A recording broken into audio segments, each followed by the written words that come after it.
All right, cool. Looks like we're good to go.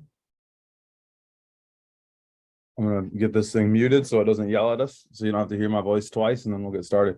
So, biggest thing, guys, is I want this to be valuable for you, and not, not a time sucker. I want you guys to get what you need out of this. So, while I'm going over these first couple of things with you, I want you guys to write down some things that you really need help with, from a sales standpoint. Are you not asking for the close, right? Like, are you not asking, hey, let's get you started type of thing?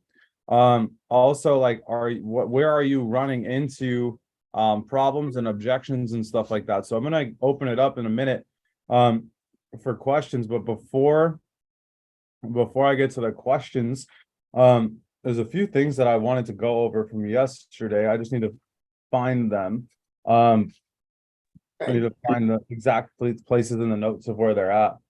So, um, the one thing he was talking about was reading a book called The Mountain Is You, and learning how to eliminate self-sabotage. So I'm definitely going to be getting that book soon. I don't self-sabotage a ton, but I definitely do. And we all do, if we're being honest. And then he said, one of the things that hit me really hard, it said, God's not going to bring you more people until you honor the ones that he's given you. Meaning you treat them right, you train them right. And then he said, most people don't choose hard things.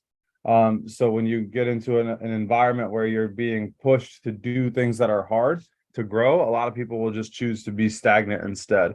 One of my favorite lines that his pastor, because he spoke yesterday, he said, things will shift in your life and your business and your family when you become bold in your faith. And then there was a book called The Seven Keys of Disney, where he basically was talking about every night at Disney. I don't know if you guys knew this. I did not know this. I heard this before, but I didn't, like, I forgot about it. And then he started talking about it. And one of the coolest things was he was talking about how at Disney, every night they go through and they check the paintings, they check the plants, they pull out the dead plants and they replant the alive, like they replant new plants. Because every time somebody goes, every day when someone goes to Disney, it's going to be somebody's first day, right? And so they want them to have an amazing experience. And I think if you've ever been to Disney, you could be like, yeah, it was perfect. All right, all the plants look great, everything looked awesome. And the way they look at it is that every day it's someone's first day, right, guys? Every time you interact with somebody, that's their first experience with a Primerica person most of the time. So are you watering your garden? Are you pulling the dead weeds and planting new plants? Are you making sure that you look the way that you need to look? And then there's two drawings that I'm going to draw you guys really quick, and I don't have like a pencil, so it's going to be like not great lines. But the first thing is this kind of triangle of the three main things in our life. And the first one is your health. Why did I write that out weird? Health. There we go. So the first one is your health. The second one, and these don't really matter where they go, is your finances, your money, your business. And then the last one is your relationships. And what happens, and I'm sure you all could attest to this, right? You start getting in shape and you start working out more, you start taking care of your body a little bit more. And one of these other two areas usually lacks in growth, right? So, like, maybe, did I just click on my email by accident? I think I did. Can you all see my email? That's awesome. Hang on. I'll just let you all into my email. You're welcome. But if you're looking at this, so Josh, like when you're looking at the screen here, like if your health is going up, a lot of times what you're doing is you're going to the gym a little bit more, maybe you're a little bit more active, you're going for walks. And so people might view your relationships and say your relationships are going down, or your business is going to take a little bit of a hit. And that just doesn't have to be true.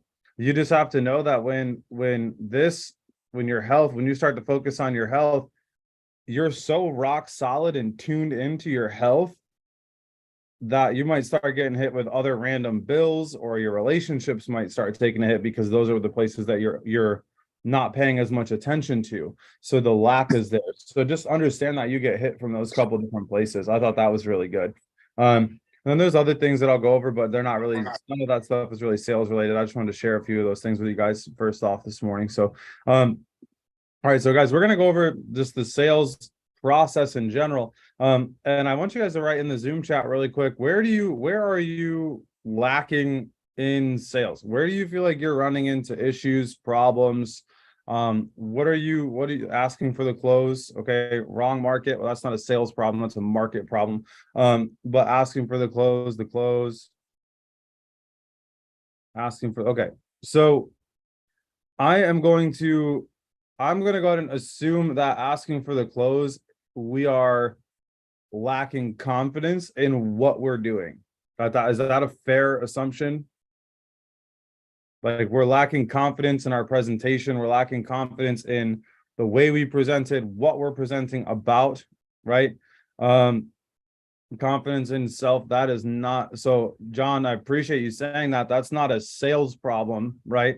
That's a personal growth problem. And that's something that you're gonna have to work through. That you're gonna have to kind of lay all that stuff out. So, and kind of walk through that. So asking for the close is a big thing, guys.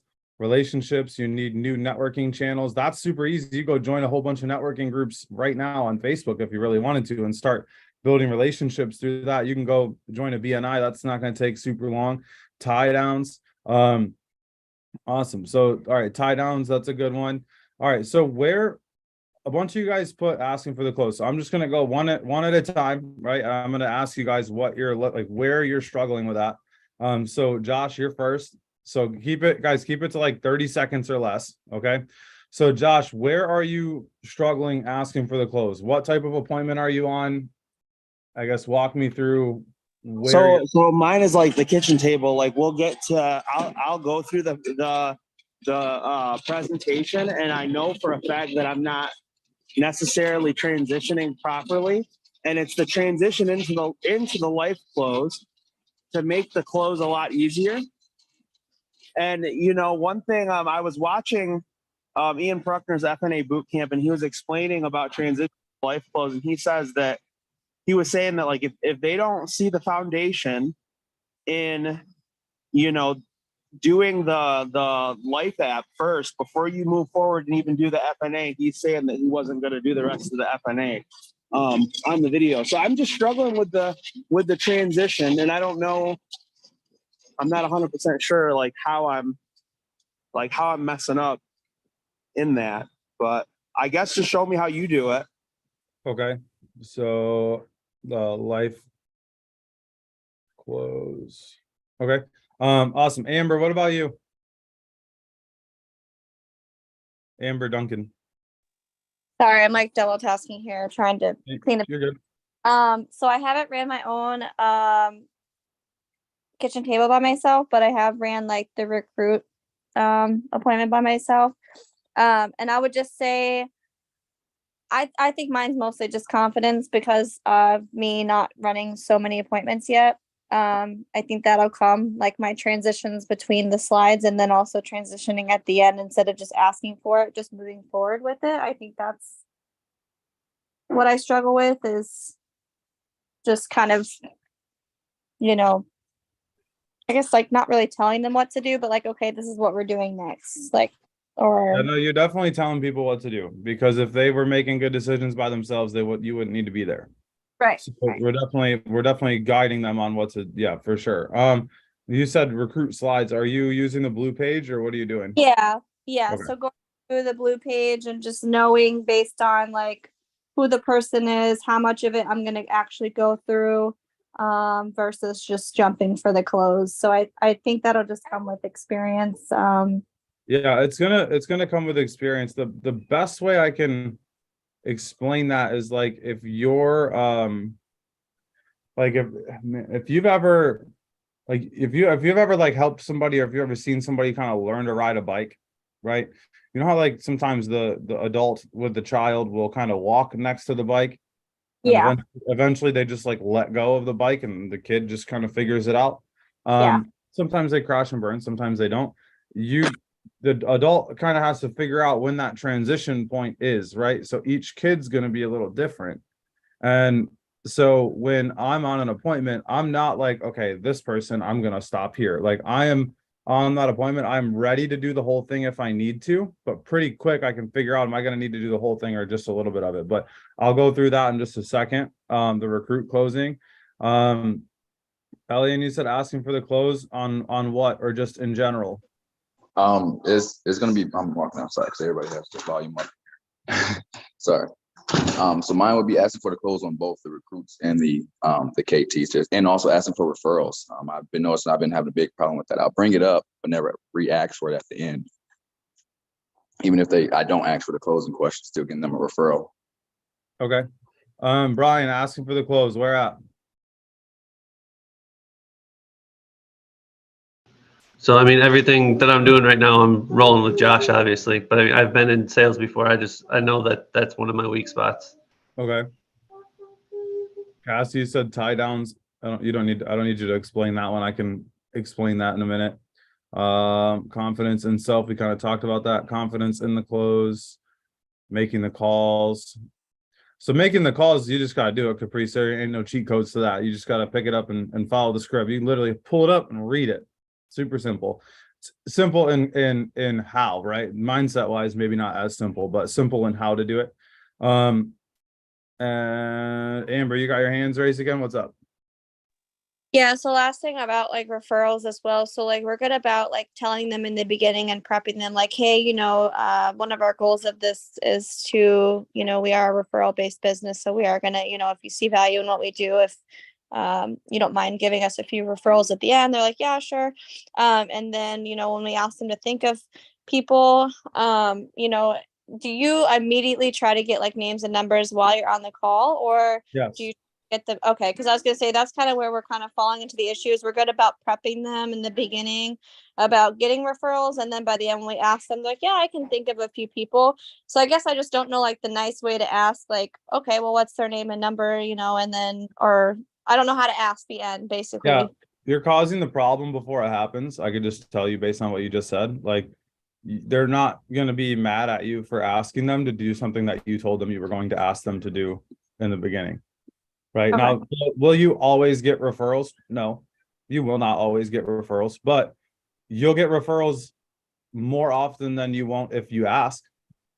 Right. You're going to get way more referrals if you ask than if you don't. Like I was on an appointment I forget who it was with. But I was on an appointment with somebody the other day and I didn't think they were going to give us any referrals and they gave us like 5. And so it just happens, right? So let's walk through each of these guys. Like I said, I don't have a presentation for you this morning or anything like that. This is going to be a little bit more like in the weeds and kind of specific to our system as to how how we're gonna like overcome some of these not objections, but getting to the close. And then I want you guys to like hit me with some objections at the end, right? So Caprice, I just want to hit you. You said actually like making the phone calls, right? Like that is not a sales issue so much as just a fear of failure, a fear of success, a fear of whatever. I mean, there's a lot of different things that might stop you from making those phone calls. I mean, I think at the end of the day, you and I could both agree. I think everybody on here could agree that script is incredibly simple to use. Like it's not hard. It's like 3 sentences, right? But the hard part is actually picking up the phone and making the call because you feel like that phone weighs 1,000,000 pounds, right? So it's just actually doing it. And once you do it the first time and you don't die, you'll realize it's not that bad. And then you do it again and you won't die again. And then you'll realize, okay, this isn't that bad at all. But you got to get into the habit of doing it first. So I want to talk about referrals first because I think it's the easiest and it's the most straightforward. And it applies to the least amount of people on this call right now than what other things would. So with referrals, if you are when you're on an appointment, you set the precedence first, right? So what do I mean by that? In the beginning of the call, like I did yesterday, in the beginning of the call, you're saying, hey, I am going to ask you for referrals at the end, right? So, hey, one of my jobs today, Josh, right, is to get referrals for Sally so we can show Sally this thing works. We'll help her build her business, okay? So if you see value at the end, right? If you see value at the end, I'm going to ask you for a couple referrals to help Sally build her business. Is that fair? There's a tie down, Cassie. You're asking for tie downs. There's one. Is that fair, right? So every single time I finish a sentence, I swear on every appointment, almost every time I finish a sentence, and in real life, I ask a tie down question. Does it make sense? Are you with me? Is that fair? Like I ask for I so much so that my 5-year-old does it. My Freya asks tie down questions and she doesn't even know it. She's smiling at me right now and she's gonna come assault me, I think. But she does. Say hello. But she like it's just how I talk. So there are a bunch of different things, and I'll find the picture of like all the different tie downs things you can add to the end of your sentence. Not right now. Things that you can add to the end of a sentence that give you the tie downs. I'm actually gonna see if I can find it on Google real quick. Give me a second. Let's see, tie downs in sales. Let's see if I can find it real quick. Find one. Can you go back over there, please? Okay, so tie down questions. Yeah, here's a bunch. All right, so let me open this up.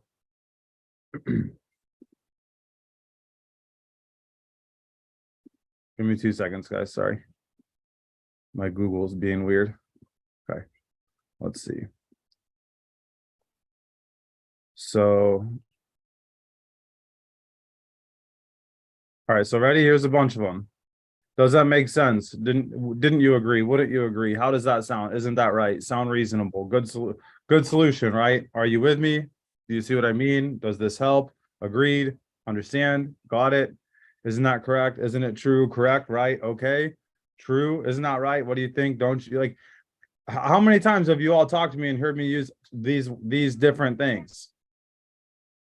Right? It's guys. It's just the reality that like this is the best and easiest way for you to continue to gain confidence through talking to people is by asking these questions, because you're tying them down to agreeing with you, to saying yes. A bunch of little yeses leads to a big yes at the end. So I can I hope that was helpful, but guys, you should add tie downs to the end of every single sentence that you're like every single point that you're trying to make when you're going through it. So I know that I started off talking about referrals and transition to tie downs, but a referral is only going to come with a good presentation. You all know how to give a good presentation, but you doubt yourself and it sounds like you're not sure. And that's probably why you're not getting referrals. Does that make sense? And that probably just made somebody a little bit butthurt, but I'm just going to be honest with you. If you sound soft in your presentation and you don't sound confident, you're not going to get referrals. People refer people to professionals, right? You don't refer people to the lady down at the end of your street that you know makes birdhouses because it's whatever. Like it's like you're not doing that. You refer people to actual businesses, right? And Freya, I do not know how to fix that, so we're gonna have to deal with that later. But you refer people to people that are good at what they do. Yes or no? Right? Have you ever referred somebody to somebody that sucks at what they do? Or that maybe they mowed the lawn, but the lines were all crooked, right? Or maybe there's somebody that's just like mediocre, they're below average, right? Or you saw a okay movie and you told everybody to go watch it. You've never done that. Don't lie to yourself, right? So why is it any different in this? Why should somebody give you a referral when you're not treating this like a professional job? Right? You're not going to get referrals if you're not given a good presentation, if you're not building like your skill with people. Like John, you mentioned a question earlier. What was it exactly? I'm going to go find it 1 second. Hang on. John said confidence in self, right? So your confidence in yourself, guys, it's not going to come through magic and voodoo and crystals and all this other crap, right? It's going to come through you actually working on yourself and becoming better. Right? It's going to become like you are going to turn into, this is a dumb example, but a caterpillar doesn't turn into a butterfly by sitting there and hoping it turns into a butterfly. It goes into a cocoon, and inside of that cocoon, if you look, like there's a bunch of studies that have been done, inside of a cocoon is very painful for the butterfly. Right? It's literally like it's like almost dying inside of the cocoon.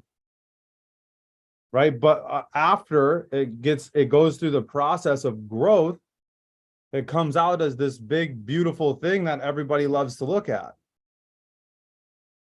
Right? A lot of us, myself included, you're a caterpillar, or you're just starting to get into that cocoon, and you're getting a little teeny tiny bit of like, I don't want to say pain, but like you're running into a little bit of like, this is hard, this is growth, this is stretching me, and it's like, oh my gosh, like I'm out, like I quit. Like, well, then you're just going to be a caterpillar forever. Right. And I know that this is a sales training. This is sales training, but this sales is mindset. It's 90. Honestly, I think it's 90% mindset and how you carry yourself. And that's just a made up number. Obviously, it's not like a statistic, but like that, in my opinion, like I buy things based on the person I'm talking to most of the time, not the thing that they're selling. Right? If I don't believe, Brian, that somebody can move me closer to my goal, or remove a pain point for me, or make my life a little bit more enjoyable, then I'm out. Like, I don't need you. There is 1,000 people that do. There's way more than 1,000, but there's hundreds of thousands of people that do life insurance. Why should they work with you? Can you connect to them at a deep level? Can you build a relationship and build trust really fast? If you can't, that's not your fault. But if you can't in 6 months, that's your fault. Let me say that again for those of you not paying attention. If you can't connect with somebody right now on an appointment in 5-10 minutes, really quick, if you can't build that trust, like Tammy yesterday, I know you know me already, but going through that initial conversation, you can unmute yourself, going through that initial little bit of a conversation, like if you didn't know me, would you have felt a little bit more comfortable going through that process after I got to know you, joking around with you a little bit, built a little bit of rapport? Yes. So you have to get good at that, right? Not Tammy, not you. I mean, you do, but everybody does. I need to get better at it too. But the better that you get at that, guys, the less time you need to be on appointments. Dude, like I jumped on a Zoom call with somebody for 5 minutes the other night and closed a $50,000 investment. I barely knew the guy, but I built the trust really fast. I showed him what we were going to do. He didn't have a lot of time. I sent him the prospectus before, so he read it over. But he's like, hey, before we move the money over, I just want to talk to you for a couple minutes. And so I just got to know him. I asked him good questions about himself, but that comes through building rapport. And so I'm going to say what I said again. If you're not good at that right now, if you can't get on a call and you can't build a relationship in 5-10 minutes with somebody pretty quick, it's not your fault that you haven't been trained to do that, because it's not something that we get taught in school. It's not a skill set that people go after. Right. But if you're going to be in this business and you want to make this business work, and you're not working on your people skills, and you can't connect with somebody in 5 to 10 minutes in 6 months from now, that's your fault. Because I'm telling you right now that your most important skill that you're going to develop is your skills with people. I would recommend that every single one of you guys goes and spends $6 on a book called Skill with People by Les Gobin. And there's an audio book for it. Skills with People. Les Gobin. Let's see, images. I'm going to share my screen so you all get the right book. It's tiny and it's 30 pages long. It's super teeny. It's 30 pages long. It's Skill with People. It's $6 on Amazon, $3 here, $10 at Walmart. You don't need to get that one. I don't know what that one is. Probably don't. Make sure you don't get that one. But get the purple copy here, and read it every day for a month. Read it. Oh, damn, but I don't like reading. Great. Then don't tell me that you like the business, because this business is a self-development business. It's 30 pages long, guys. I'm not joking you when I'm telling you the book is this big. Like, it's as big as a postcard. It's not big at all. So get that book and read it and start learning how to communicate with people. You have the audio book. That's awesome. Listen to it, but listen to it every day. Learn how to talk to people, learn how to build a relationship, because when you do that, referrals are going to start falling, just coming to you. You have to, what are you doing? No, stop. No, you have paper over here. Go get the paper over there. You have to build a relationship with people. You have to build a place that people want to engage with you. And they do that by you building confidence in yourself and transferring that to them. So like, I know that that's not maybe how do you get referrals? You get referrals by telling them in the beginning that you're going to ask for it and then actually asking for it at the end. But the part where you actually earn the referrals is in the middle. Does that make sense? You tell them you're going to ask and then you actually ask, but in the middle, you build their trust so they feel comfortable giving it to you. All right, so tie downs, I showed you guys a screenshot of all of those. They're asking yes or yes, not yes or no, just yes questions at the end of every present or every sentence-ish, every point that you're making. Use the box, just color on the box over there. Hang on, guys, I'm sorry, 1 second.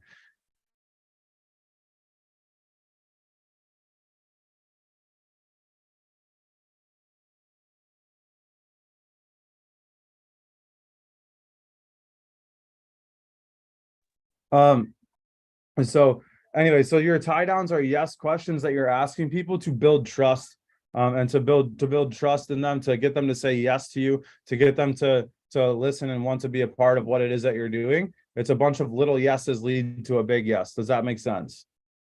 There's a tie down right there, right? Like it's literally, and I'm not doing that. I'm not doing that to be silly. I do that all the time. I'm pointing out the tie downs to you. So get them, right? Learn them and just start asking them. You're going through the presentation with somebody and you get to the end of a point and you ask them, does that make sense? Because then you're giving them the chance to say, no, that doesn't make sense. Because if you just rip through the whole presentation, Josh, and they couldn't understand what you were saying when you're talking about like a good neighbor, State Farm, they're like, I don't know what you're talking like that. You lost them 13 minutes ago and you never asked if they were still following you. And here's the other thing, guys. You should not go more than 1 or 2 sentences without asking them a tie down question.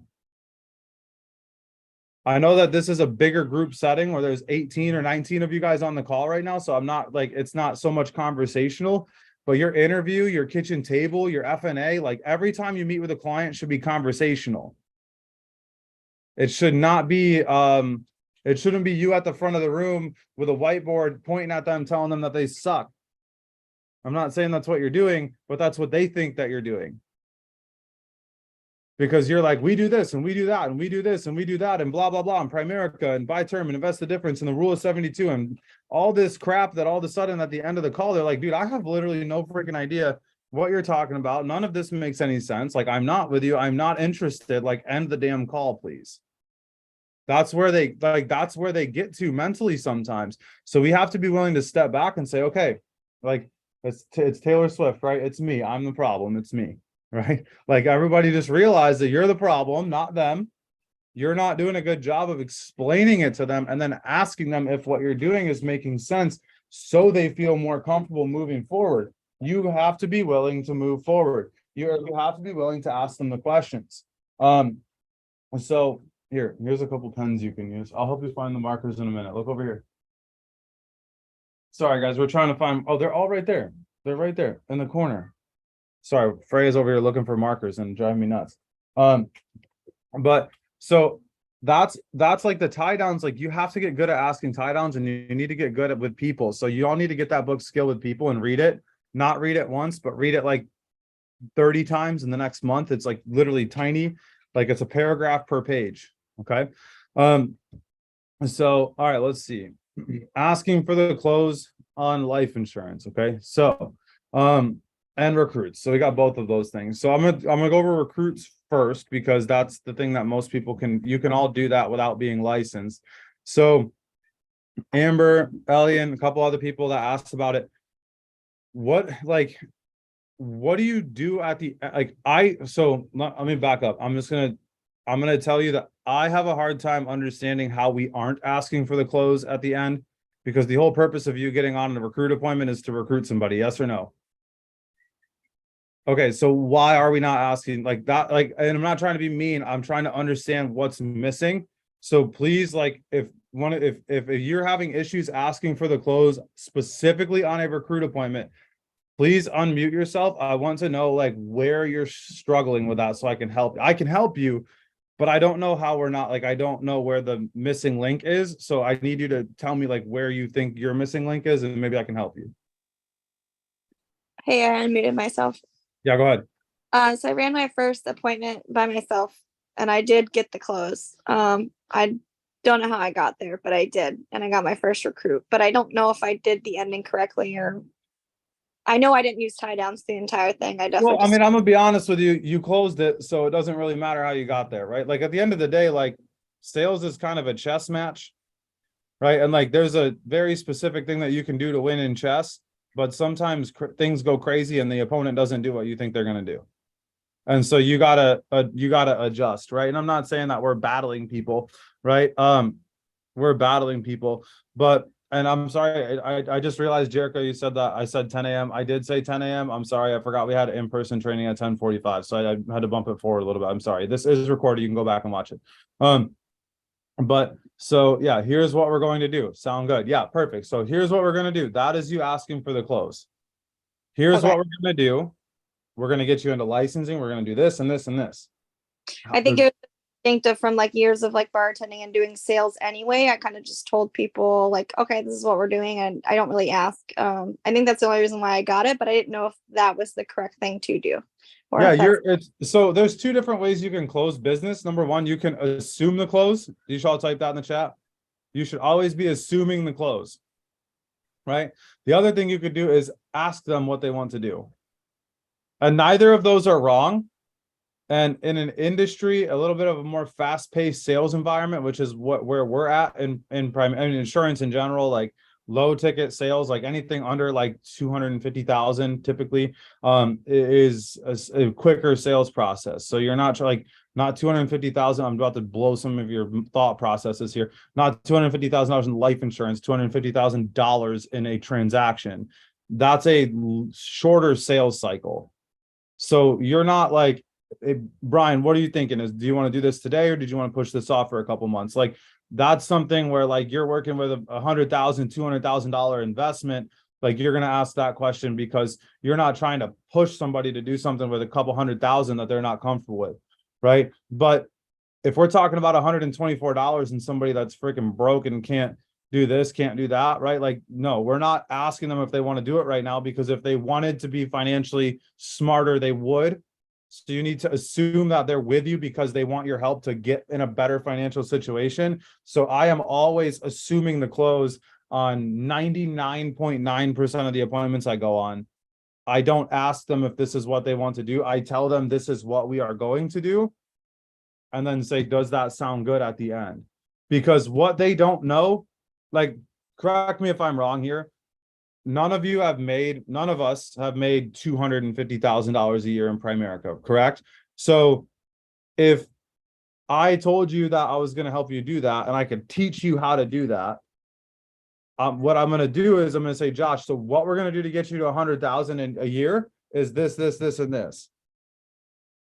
You're like, all right, sounds good. Like you've done that. You can show me how to, right? Like, okay, cool. Like, let's do it. Like I'm in. But if I say, well, Josh, how does it sound that we're going to have to personally develop? You're going to maybe not be very good at the business in the beginning. You're going to have to hear a lot of people say no and this. Do you want to do that, or do you want to wait a few months to do that? No, I'm going to wait forever to do that. I'm never going to do it, right? But you have to introduce people to the environment so they can start to grow, because you like when I had my gym, I was 19, 20, 21 years old, like brand new in the gym. I didn't know what the heck I was doing, but I had to overcome, and some of it was self-imposed, I'll tell you that, but a lot of it was like I was a 19-year-old kid talking to moms and dads about having to put their kids aside for an hour a night to come and work out and to eat better and change their life around. And I had to figure out a way I could relate to them. And that was difficult. And so instead of, first off, what I did was I got a couple people to do it. And then Angie, after that, I said, hey, I've helped X person lose this much weight, this person lose that much weight, this person lose that much weight. So, hey, I understand that you're super busy, but like right now where you're at, you're heading in a direction, you just got some unfavorable diagnosis. And I would say like 19, 20 years old, sitting in a pole barn, dusty pole barn, asking people for $200 a month. I would literally tell people this, Brian, say, look, you're 300 pounds, you're pre-diabetic, you have high blood pressure. I've helped this person do this, this person do this, this person do this. So what we're going to do today, we're going to get you started. It's $599 to start, $200 a month. and we're going to get you a diet plan. We're going to get you set up with everything. So I just need to know how you're going to pay for this. Are you paying for this with a card, or are we just setting it up with a bank draft? I don't care either way. What's best for you? And a lot of times they're like, your card, I guess. Yeah. Or, hey, I can't do it right now, but I want to start next week. And then guess what? I take the app and then I process it a week later. Right? Like, I am never leaving an appointment with somebody who's made a decision that they want to do it without having the paperwork done. Let me say that again, because some of you guys are like, oh, Dan, I have $7,000 million in life insurance, all going to process next week. Okay, cool. Where's the apps? Because if it's all going to process next week, the apps would be in and we would just have to process it next week. Does that make sense? So if we're like, oh, Dan, I got this person next week, this guy next week, I'm doing this investment here and this thing there and this recruit there. I hate to break it to you, but the odds are that you're not doing very much of that because you did not set the clear plan of what's going on. That's fine. Just learn from that. Right. So Tammy, what's up? So how would we put the app in to process for, later? How would we do Great that? question. So I know I know I'm a little bit all over the place this morning. Are you guys, Tammy, I'll answer this question in a second. Are you guys getting value out of this? Is this helping you? Awesome. Okay. So Tammy, with a life insurance policy, it never comes out the day you process even if they say, I want the money to come out today, it's not going to come out the day that you put the application in. Because at least the next business day, Amy's going to do a quality call. So you are waiting a minimum of 24 hours for their first payment to come out. Okay. So the date that you put in at the end of the application that's for the monthly bank draft. Everybody type monthly bank draft in the chat. So if they say, I want it to come out on the 10th and you put it in on the 10th, it's going to come out the 10th of every month. That's not the first payment. That's the 10th of every month. Okay. When you submit the application, okay. So Tammy, let's say you're writing a policy on me today, right? And you get all my information, you hit submit, it goes to the like I call it the hopper, right? So it goes into this pending business line where it's not yet submitted. They don't have coverage. You haven't gotten paid yet on it, right? It's just, if you go look, it says a pending RVP approval is what it'll say, right? So if it's there, they have not paid yet.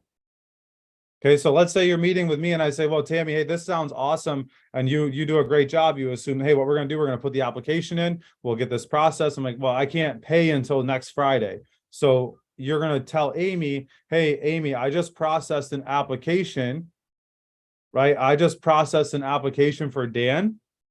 And can you make sure that money doesn't come out until next Friday? And then she'll make sure it doesn't come out and then she'll process it on Wednesday or Thursday for you. You'll get paid on it, and then their money will come out on Friday. So you still take the application. It can sit there for 2 weeks. After 2 weeks, it automatically kicks back to you. Okay, so you can always, guys, everybody take the app in the Zoom chat. Always take the application. If they're like, oh, I got to think about it, but like this sounds good, I'll be like, cool. So Angie, what we're going to do then, we're going to take the application. No cash from you at all, no payment or anything like that. It's going to be cash on delivery, and we're going to get you approved, right? And then what I do, I fill out the application, and if it's power term, guess what happens? 9 times out of 10, they get approved anyway. So Angie, I'm like, cool, you did actually get approved. Like, we should take advantage of this. Like, I know you're thinking, you want to think about it, but you just got approved, right? So why don't we go ahead and start this policy for you? And we can lower it, whatever and I can talk about how to do that later. But I want to get into the application as quick as I can and process it so that way they see that they can get approval. Because once they have approval, they have 30 days, 60 days, whatever it is, to accept it. So even if they're like, I don't know if I want this right now, I'll be like, okay, great. Like, let's just take it. We'll take it as COD. We'll put it in the hopper as cash on delivery. That's fine. You're just not going to get paid on that until they accept it. Ryan said, do you take payment information? Yes, you do. And then tell Amy to pull it next Friday when they get paid, like they said, or so both of those things. So you always take payment information, then tell Amy when it's going to come out. And then, yeah, you're gonna let them know that it got approved. Yeah. So yes, to all of those things. Guys, how else can I help you? We got about 15-ish minutes until I need to be done before we do our 101 here in Tampa. What do you need help with? How can I help you all?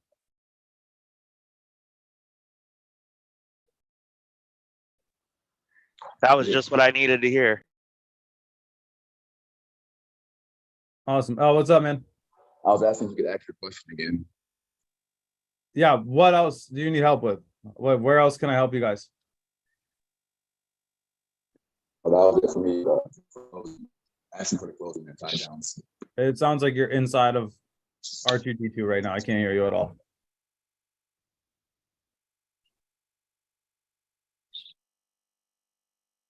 Okay, so I know that L had said that he had questions like closing and that, but yesterday we ran a recruit and I think he did amazing. I mean, he what's the word I'm looking for? Because the guy, it was a recruit appointment for B, and the guy, he's just so bubbly, and I know that he'll be really, really, really good for the business. And they just like meshed. You know, I think he did an amazing job yesterday. Awesome. I'm glad to hear that. And I saw that Elian put something in the chat earlier. Let me find it. I just remembered that he had put a question there and I didn't answer it. Hang on. Let me find it. Something about, I saw the word like excited. Can you be too excited or something like that? Did you ask that, Elian, or am I making that up? Yeah, there it is. Can you come off too excited or too bubbly? Like, would that be a reason people would not feel comfortable? I think so. Yeah, I think so. You got to figure out who the person is. Like so here, like, let me, I'll just pick on some people's personalities on this call, right? That I know. So like with Josh, I can be all sorts of excited and fired up and bubbly, and Josh is just going to get to the same level I'm at. That's just kind of how it goes. Our conversations always start out down here and then end up like all fired up or all excited every time. It never fails. But then like, a lot of times, like Luke, like if I call and if I talk to Luke, it's a pretty mellow, straightforward conversation. And if I talk like that to Luke, doesn't get him going. Like he just is a very, I don't know, stoic might be the word I'm looking for, but a very consistently, like a very, at least feeling like in a conversation, it feels very consistent in terms of like how our interactions are, right? Stoic and calm, right? And then Tammy's kind of the same way as Luke. Like Tammy, I call you very, very, flat across the board in terms of like when we talk, I don't need to feel like I need to get excited about certain things because we can just have a conversation and it doesn't need that extra but like in there. But when I talk to Josh, like I know I can get him excited or he can get me excited or vice versa. We can feed off that energy. There's nothing wrong with that, but just get good at identifying that when you're talking to, and that's Skill with People literally talks about that in the book, like knowing who you're talking to and identifying that person and learning how to speak to them in a better way that they will relate to you. So I hope that makes sense. Yeah, if you're like coming in real hot and excited and like they're not that type of person, like you would scare them away probably. Yeah. So yes, to answer your question. Any other questions, guys?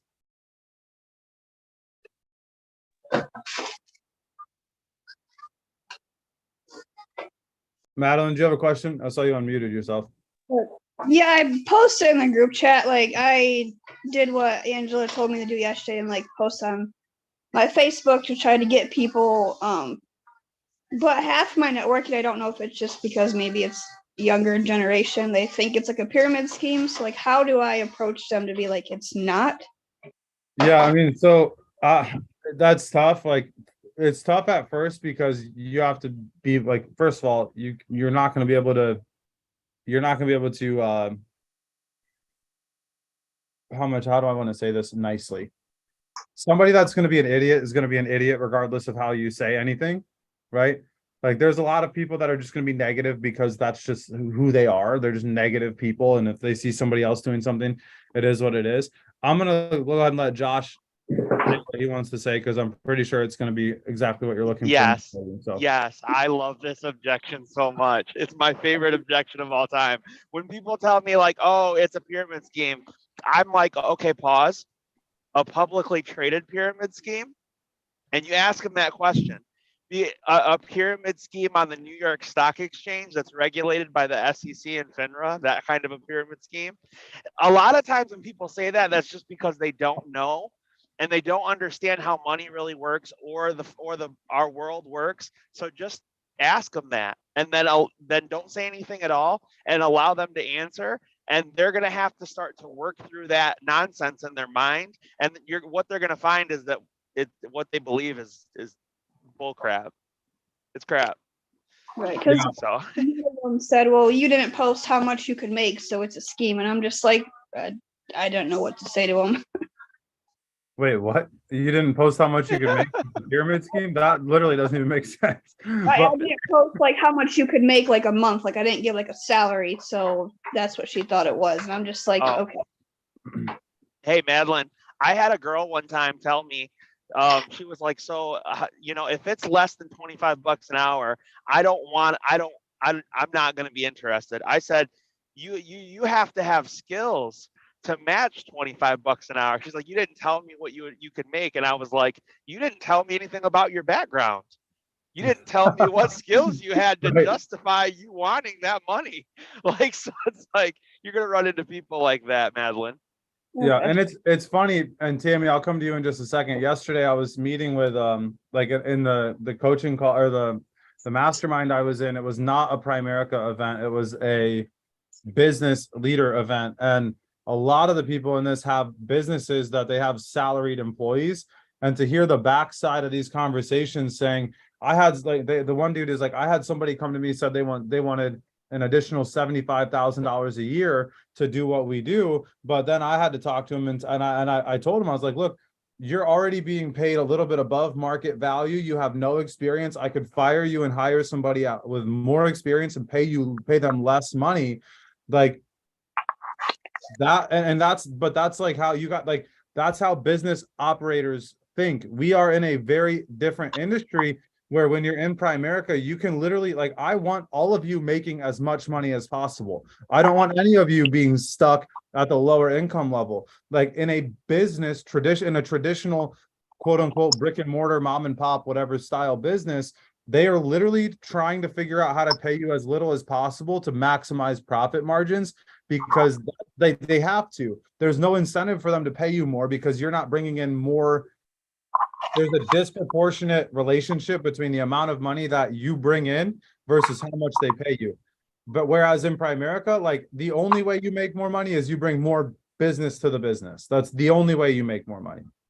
Whether it be you directly bringing more business or agents that you've recruited. And if people want to say that that's a pyramid scheme, awesome. Then I would tell them to go start a lawn care company and never hire anybody to cut the lawn. Because that's not, then that's the only way that it's not or a painting business or a delivery pizza shop and whatever. You want to go start a restaurant and you don't want to be a part of a pyramid scheme? Great. You're the cook, you're the cleaner, you're the general manager, you're the waiter, you're everything. That is the only way that in a business that you aren't going to do that. Right. So, I mean, that's like, Madeline, I'm sorry you have to deal with that, but that's just, I'm gonna guess, and please don't take offense, anybody on the call, to what I'm about to say. If you're in a lower income market of people that you're talking to, that is the number one thing that you're gonna hear. Oh, it's a pyramid scheme. It's a pyramid. Why? Because a business owner, an educated, ready? Watch this, Josh. I'm gonna offend you right now. An educated business owner that understands the government and taxes and how it runs is one of the most dangerous people to talk to people. You can't come and talk to me about the government and all this stuff and the tax codes and all, and I mean, I'd be like, nope, you're wrong. Like, and teach you about what it actually says, because I understand it, right? Because I moved from Michigan to Florida to save about 20 grand a year in taxes. So there's that. Light bulb just went off. Yeah, like I'm just being honest. Like how often do they talk about? Hold up.